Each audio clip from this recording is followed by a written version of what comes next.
Hello दोस्तों, welcome back to Computech with Alka. दोस्तों, next lecture आज हम स्टार्ट करने वाले हैं डीबीएमएस के बारे में, जो स्टैंड करता है डेटाबेस मैनेजमेंट सिस्टम।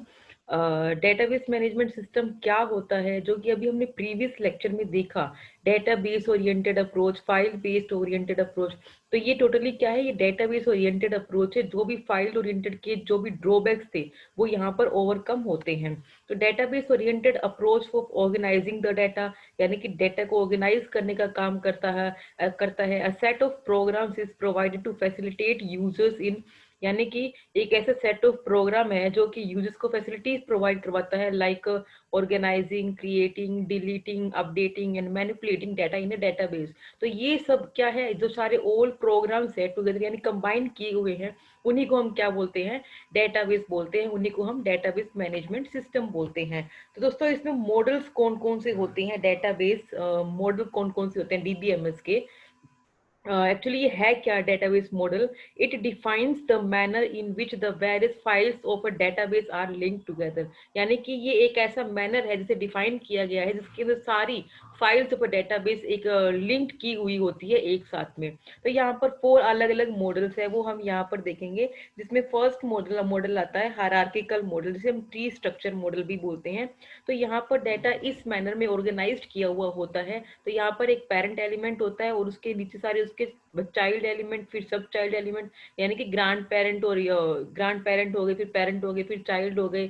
और इस वे में यहाँ पर स्ट्रक्चर को ऑर्गेनाइज किया हुआ होता है। ठीक है, तो ये क्या है? ट्री स्ट्रक्चर में होता है। और ये एज अ टॉप में जो हम बोलते हैं उसे हम रूट, जो पेरेंट बोलते हैं, वो रूट में होता है। ठीक है, तो इसका एक्चुअली मेन लिमिटेशन क्या है? ये it doesn't support flexible data access. ये फ्लेक्सिबल डाटा को एक्सेस को सपोर्ट नहीं करता है, because data element can be accessed only by following path followed by the or formed by the branch of the tree structure. यानी कि इसमें क्या रहता है? ये अगर मुझे कुछ भी एक्सेस करना है तो मुझे फॉलो करते हुए ही आना पड़ेगा। पहले ग्रांड पेरेंट आएगा, फिर पेरेंट आएगा, फिर चाइल्ड आएगा। तो ये इसी वे में चलता है। ये इसका एक मेनली ड्रॉबैक रहता है। ठीक है, जिसे हम नेटवर्क डेटाबेस में ओवरकम करेंगे, जो कि हमारा नेक्स्ट टॉपिक है, नेटवर्क डेटाबेस। तो ये क्या है? ये एक्सटेंशन वर्जन है हायरार्किकल डेटाबेस का। ये पेरेंट चाइल्ड रिलेशनशिप को मैनेज करता है, मेंटेन करने का ही काम करता है एक्चुअली। बट इसमें क्या क्या चेंजेस रहते हैं वो देखते हैं हम यहाँ पर। तो इसके अंदर क्या रहता है? A child data element can have more than one parent element and even know parent at all. यानी कि यहाँ पर क्या रहता है? चाइल्ड, जैसे कि एक कोई नॉर्मल चाइल्ड है तो उसके और कितने भी पेरेंट हो सकते हैं, और एक चाइल्ड ऐसा भी हो सकता है जिसके कोई पेरेंट ही ना हो। तो यहाँ पर ये स्ट्रक्चर रहता है। ठीक है, तो इसमें क्या रहता है? इस टाइप के डेटाबेस में DBMS permits extraction of needed information by beginning from any data element in data structure instead of starting from root data element. तो हायरार्किकल में क्या था? जब भी हमें कुछ एलिमेंट स्टार्ट करना पड़ता था तो उसे रूट से स्टार्ट करना पड़ता था। बट नेटवर्क में ऐसा कुछ भी नहीं है। मैं जहां से चाहूँ वहीं से डाटा को स्टार्ट कर सकती हूँ। सपोज मुझे यहाँ से एग्जीक्यूट करना है तो मुझे ऐसा कोई नीड नहीं है कि पहले मैं यहाँ कॉलेज से होके फिर हिंदी से होके फिर ऐसे जंप करूंगी। ऐसा कुछ नहीं है। मैं डायरेक्टली इसको एक्सेस कर सकती हूँ with the help of network database. ठीक है, तो ये इसके अंदर आता है। नेक्स्ट अगर मैं बात करूँ रिलेशनल डेटाबेस, तो रिलेशनल डेटाबेस में कॉन्सेप्ट क्या आता है यहाँ पर? तो in this database the data elements are organized as a multiple table, यानी कि डेटा हमारा यहाँ पर मल्टीपल टेबल्स के अंदर ऑर्गेनाइज किया हुआ होता है, जो कि रो एंड कॉलम की फॉर्म में होता है। ठीक है, तो यहाँ पर ये क्या है? इन्हें हम रो बोलते हैं और इन्हें हम कॉलम बोलते हैं। यानी कि मेंबरशिप नंबर एक कॉलम हो गया, मेंबर नेम दूसरा कॉलम हो गया, मेंबर्स एड्रेस तीसरा कॉलम हो गया। और ये सब क्या है? K N Raina, DP Singh, R Pandey, ये सब क्या है? एक रो हो गई। ठीक है, तो ये एक पर्टिकुलर मेंबर डेटा टेबल हो गई, ये बोरोड बुक डेटा टेबल हो गई, और ये की बुक्स डेटा टेबल हो गई। तो इस वे में यहाँ पर डेटा को रिप्रेजेंट किया जाता है रिलेशनल डेटाबेस में। ठीक है, ये कॉन्सेप्ट इसके अंदर आता है। नेक्स्ट अगर मैं बात करूं ऑब्जेक्ट ओरिएंटेड डेटाबेस की, तो यहाँ पर क्या कॉन्सेप्ट आता है? तो ऑब्जेक्ट ओरिएंटेड डेटाबेस क्या बताता है? ये एक ऐसा कलेक्शन है ऑब्जेक्ट का जहां पर उसके बिहेवियर, स्टेट और रिलेशनशिप को डिफाइन किया जाता है। यानी कि जो भी हमारा पर्टिकुलर ऑब्जेक्ट रहता है उसके बिहेवियर को यहाँ डिफाइन किया जाता है, उसके स्टेट को डिफाइन किया जाता है, उसका जो रिलेशनशिप है, किस किस क्या क्या रिलेशनशिप है, उसे डिफाइन किया जाता है। ठीक है, और कैसे डिफाइन किया जाता है? इन टर्म्स ऑफ सब ऑब्जेक्ट क्लासेस, क्लास हायरार्की, इस वे में इसे यहाँ पर डिफाइन किया जाता है। ठीक है, ये बेसिक इसमें टर्मिनोलॉजीज रहती है। जैसे कि नॉर्मली पर्टिकुलर यहाँ पर एक डेटाबेस क्रिएट किया गया है जिसमें व्हीकल के टू टाइप्स है, टू व्हीलर और फोर व्हीलर, और ये इसकी क्या है, ये इसके एट्रीब्यूट्स है। जो डॉटेड में गए हुए हैं वो क्या एट्रीब्यूट्स है, और जो इस लाइन में गए हुए हैं उसे क्या बोलते हैं हम, क्लास या सब क्लास का लिंक बोलेंगे। ठीक है, तो ये कॉन्सेप्ट इसके अंडर रहता है। अब हम डिस्कस करते हैं मेन कंपोनेंट्स कौन कौन से होते हैं डीबीएमएस के, यानी डेटाबेस मैनेजमेंट सिस्टम के कंपोनेंट्स क्या क्या होते हैं। तो डीबीएमएस क्या करता है, allows the users to organize, यानी कि जो हमने पहले स्टडी किया था वही सब काम कर रहा है। DBMS allow users to organize, process and retrieve selected data from a database without any need to know about underlying database structure. यानी कि ये काम क्या करता है, नॉर्मल डेटा को रिट्राइव करेगा, प्रोसेस करेगा, ऑर्गेनाइज करने का काम करता है। ठीक है, तो इसके मेजर कंपोनेंट्स होते हैं वो हम यहाँ डिस्कस करेंगे। तो सबसे पहला कंपोनेंट आता है डीडीएल, यानी कि डेटा डेफिनेशन लैंग्वेज। तो इसका काम क्या रहता है एक्चुअली, तो DDL is use to define the structure of a database, यानी कि ये नॉर्मली डेटाबेस के स्ट्रक्चर को डिफाइन करने का काम करता है, जिसका अल्टरनेट नेम, जिसका दूसरा नाम डेटाबेस स्कीमा भी है। ठीक है, जिसको क्या क्या फंक्शनैलिटीज होती है वो हम यहाँ डिस्कस करते हैं। तो ये काम क्या करता है, डिफाइन करता है सारे एलिमेंट्स को, ऑर्गेनाइज करता है सारे एलिमेंट्स को, जो भी हमारे फील्ड के नेम होते हैं, फील्ड की लेंथ होती है, फील्ड का टाइप होता है, उनको डिफाइन करता है। यानी कि न्यूमेरिकल टाइप का लेना है, अल्फा न्यूमेरिक लेना है, लॉजिकल टाइप का लेना है, डेट एंड टाइम का लेना है, मेमो टाइप का लेना है या बाइनरी टाइप का लेना है, तो ये सब चीजें भी यहाँ पर डिफाइन करता है। इन शॉर्ट अगर मैं बात करूं, virtually everything about a database structure is included in DDL, यानी कि included in the schema only. So it is possible to generate a complete description of a database from its schema itself. ठीक है, तो इसके through क्या बताया गया है यहाँ पर, स्कीमा के थ्रू हम लोग कंप्लीट डिस्क्रिप्शन को जनरेट कर सकते हैं। ठीक है, तो ये कॉन्सेप्ट इसके अंडर आता है। अब एक टर्मिनोलॉजी यहाँ पर और आती है, डेटाबेस एडमिनिस्ट्रेटर क्या होता है।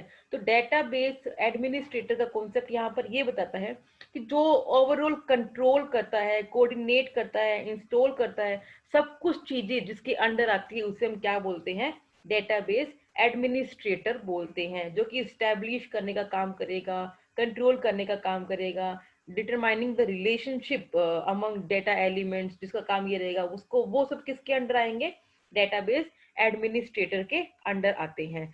नेक्स्ट टर्मिनोलॉजीज के अंदर आती है DML. DML data manipulation language. तो इसका काम क्या रहता है, it includes command to enable users to enter and manipulate the data। यानी कि ये काम क्या करता है, कमांड यूजर्स को फैसिलिटी प्रोवाइड करवाता है जिसके थ्रू हम डेटा में एडिट कर सकते हैं, डिलीट कर सकते हैं डेटा को, डेटा में कुछ चेंजेस करना हो तो वो कर सकते हैं, सॉर्टिंग करनी हो तो वो सब कर सकते हैं, कुछ भी सीक्वेंस चेंज करना हो तो वो भी हम कर सकते हैं with the help of DML. ठीक है, तो ये कॉन्सेप्ट इसके अंडर आता है। नेक्स्ट टर्मिनोलॉजी इसमें आती है, कंपोनेंट आता है डीबीएमएस का, दैट इज क्वेरी लैंग्वेज। तो इसका काम क्या रहता है, query language enables user to define their requirement for extracting the desired information from the database in the form of query. यानी कि इसमें काम क्या रह गया, ये यूजर को यूजर इसके थ्रू जो भी इसकी यूजर की रिक्वायरमेंट होती है वो एज अ क्वेरी डालता है उसमें, और एज अ डेटाबेस हमें डेटाबेस क्या करता है, उस क्वेरी का डिजायर्ड इंफॉर्मेशन जो भी यूजर ने डाली है उसके अकॉर्डिंग हमें आउटपुट देता है। तो ये किसके अंडर आता है, क्वेरी लैंग्वेज के अंडर आता है। नेक्स्ट फोर्थ कंपोनेंट है रिपोर्ट जनरेटर। तो रिपोर्ट जनरेटर का काम क्या रहता है, it enables user of a database to design the layout of a report in desired output और डिजायर्ड फॉर्मेट। यानी कि रिपोर्ट जनरेटर का काम, यानी कि यूजर्स का जो रिक्वायर्ड लेआउट है उसके अकॉर्डिंग हमें रिपोर्ट जनरेट करना, रिपोर्ट एज अ आउटपुट देना। This means that users can specify proper spacing between the data items, यानी कि जो भी यूजर की रिक्वायरमेंट है उसके अकॉर्डिंग हमें आउटपुट प्रोवाइड करवाना। सपोज कि दो एक टेबल ली हुई, उनके बीच में स्पेस कितना आना चाहिए, रो के बीच में, कॉलम के बीच में स्पेस कितना आना चाहिए, कॉलम की हेडिंग क्या होनी चाहिए, रिपोर्ट का टाइटल क्या होना चाहिए, सब टाइटल क्या होना चाहिए, पेज नंबर्स डाले हुए हैं कि नहीं होने चाहिए, वो सब इसमें है कि नहीं है, सेपरेट करने के लिए जो लाइंस है वो कैसे यूज की गई है, कौन सी लाइन यूज की है, कितना उनका पॉइंट यूज किया गया है, जो भी अदर एलिमेंट्स रिलेटेड होते हैं रीडेबल फॉर्म में या फिर कुछ प्रेजेंटेबल फॉर्म में कैसे हम उसको रिप्रेजेंट कर सकते हैं, वो किसके अंडर आते हैं, वो रिपोर्ट जनरेटर के अंडर आते हैं। ठीक है, नेक्स्ट टर्मिनोलॉजी आती है इसमें डेटाबेस को क्रिएट करना, कैसे हम डेटाबेस को क्रिएट कर सकते हैं। तो यहाँ पर 3 स्टेप्स है डेटाबेस को क्रिएट करने के। इसमें फर्स्ट स्टेप आता है डिफाइनिंग इट्स स्ट्रक्चर, यानी कि स्ट्रक्चर को डिफाइन करना, स्कीमा को डिफाइन करना, जो कि हमने डीडीएल में बात की थी। ठीक है, नेक्स्ट इसमें आता है designing the forms for displaying and entering the data, यानी कि जो भी डेटा हमें एंटर करना है या डिस्प्ले करवाना है उससे रिलेटेड हमें पहले फॉर्म डिजाइन करना पड़ेगा, उसी के बाद हम यहाँ पर डेटाबेस में कुछ डेटा को एंटर कर पाएंगे। ठीक है, यहाँ पर एक सैंपल दिया हुआ है, जैसे कि हमने ये पूरा का पूरा फॉर्म डिजाइन किया हुआ है, उसमें employ ID, employ name, gender, age, contact address, telephone number, any other information, ये सारे कॉलम्स जो डिटेल्स ली हुई है, कॉलम लिए हुए हैं, उनके अंदर एम्प्लॉय का डाटा एंटर किया हुआ है, तो इस फॉर्म में यहाँ पर रिप्रेजेंट किया हुआ होता है।